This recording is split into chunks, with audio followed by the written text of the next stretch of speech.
The Battle of Agincourt in 1415 is one of history's most improbable military victories. An English army, starving and sick, was trapped deep in France, vastly outnumbered by the elite French heavy cavalry.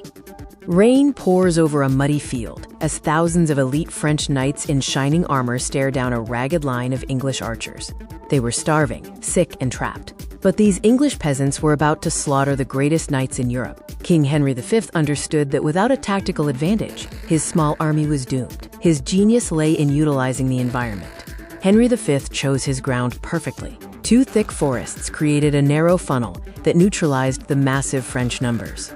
The archers drove sharp wooden stakes into the ground. It was a deadly barricade designed to impale charging French warhorses. The environment was Henry's silent ally, and a single night of extreme weather set the perfect trap. The night before, heavy rain turned the plowed field into a thick swamp.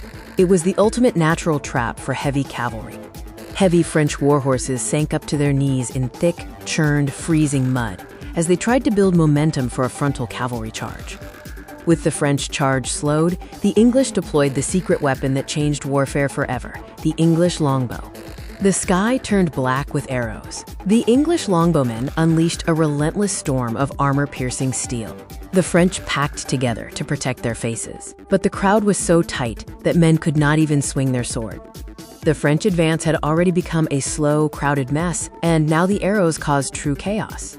Wounded horses panicked and trampled their own men. They threw their riders and stomped the infantry, trapped in the suffocating mud directly behind them.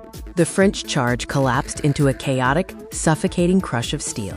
The elite army was neutralized before reaching the English line. With the French knights immobilized and trapped, the lightly armored English archers prepared for the final, brutal phase of the battle. Out of arrows, the archers dropped their wooden bows and drew short swords and heavy mallets. They sprinted lightly across the mud to finish the job.